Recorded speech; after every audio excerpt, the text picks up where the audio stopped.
Arjanabadi Vokevor Hayrer, Monsieur le maire, Mesdames et Messieurs, chers élus, chers compatriotes, Sireli Johoul. Nous sommes réunis aujourd'hui à Laval pour honorer la mémoire des victimes du génocide arménien, mais aussi pour affirmer un principe fondamental, celui de la vérité, de la justice et de la dignité humaine. En 1915, sous l'autorité de l'Empire ottoman, 1,5 million d'Arméniens ont été systématiquement déportés, massacrés et condamnés à disparaître. Ce crime, planifié et exécuté par les autorités ottomanes de l'époque, demeure l'un des chapitres les plus sombres de l'histoire moderne. Aujourd'hui, ici à Laval, nous faisons plus que nous souvenir. Le déplacement du monument du sculpteur Arto Chakmakyan vers ce parc est un geste profondément significatif. Ce monument devient un lieu vivant de mémoire, un espace où les générations présentes et futures pourront réfléchir, apprendre et se rappeler.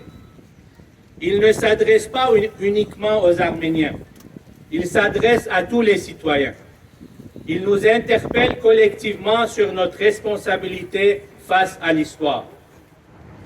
Nous souhaitons reconnaître le soutien clair et constant du maire de Laval, M. Stéphane Boyer, et de son administration.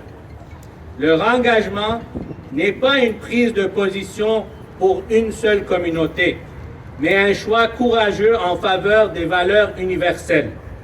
Car il faut du courage pour défendre la vérité. Il faut du courage pour affirmer la justice, même lorsque cela peut déranger ou être politiquement inconfortable. Et ce courage, Laval l'a démontré. Merci.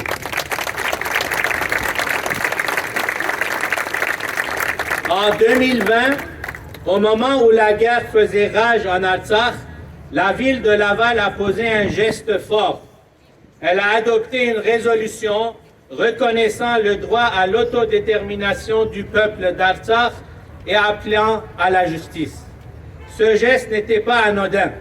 Il témoignait d'un profond attachement aux principes de droit, de dignité humaine, de solidarité envers les peuples menacés. Car il faut le dire avec lucidité, le monde aujourd'hui devient de plus en plus transactionnel. Trop souvent, le pouvoir, les intérêts et les rapports de force dictent les décisions. On en vient à croire que ce qui est fort est nécessairement juste. Mais cette logique est dangereuse. Elle banalise l'injustice et affaiblit notre humanité.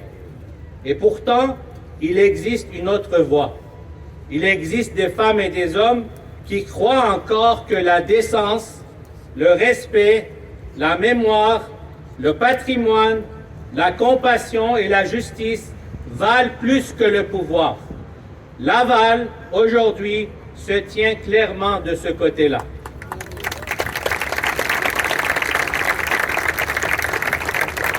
En tant que peuple arménien, nous portons une responsabilité particulière. Nous sommes un peuple ancien, porteur d'une histoire millénaire marquée par la douleur, mais aussi par une résilience exceptionnelle. Nous devons utiliser cet héritage non seulement pour nous souvenir, mais pour orienter le monde vers plus de justice. L'Empire ottoman a tenté de nous anéantir, mais il n'a pas réussi. Depuis 1915, les Arméniens se sont relevés et ont construit une nation à l'échelle mondiale. De l'Inde à l'Australie, de l'Argentine, jusqu'ici à Laval, nous sommes présents, vivants, engagés. Nous avons une jeunesse instruite, ouverte sur le monde, parlant plusieurs langues, intégrée dans de nombreuses sociétés. Mais aujourd'hui encore, l'histoire ne s'est pas arrêtée. Les Arméniens d'Artsakh ont récemment été victimes d'un nettoyage ethnique, contraints de quitter leur terre ancestrale. C'est une réalité douloureuse une injustice profonde qui ne peut pas être ignorée. Et pourtant, notre réponse doit être à la hauteur de notre histoire. Avec courage, avec détermination, avec engagement, nous affirmons que ce chapitre n'est pas clos. Arméniens et tous ceux qui croient en la justice continueront de travailler sans relâche pour que les Arméniens puissent un jour retourner sur leur terre. Ce n'est pas une illusion, c'est un objectif. Et comme tout objectif, il dépend de nous, de notre engagement, de notre capacité à nous mobiliser, à défendre le droit, à porter la vérité, à construire des alliances, à rester fidèles à nos valeurs. Si l'histoire était une épreuve d'endurance, alors notre message est clair. Nous sommes toujours là et nous continuerons d'être là. Nous continuerons d'avancer, de bâtir, de transmettre jusqu'à que justice soit rendue. Et le jour où la vérité sera pleinement reconnue, nous répondrons avec dignité. Nous accepterons de vivre côte à côte, en voisins, sur cette planète que nous partageons tous, non pas dans l'oubli, mais dans la reconnaissance et le respect mutuel. Car au fond, la mémoire n'est pas faite pour nous enfermer dans le passé. Elle est là pour éclairer l'avenir. Merci.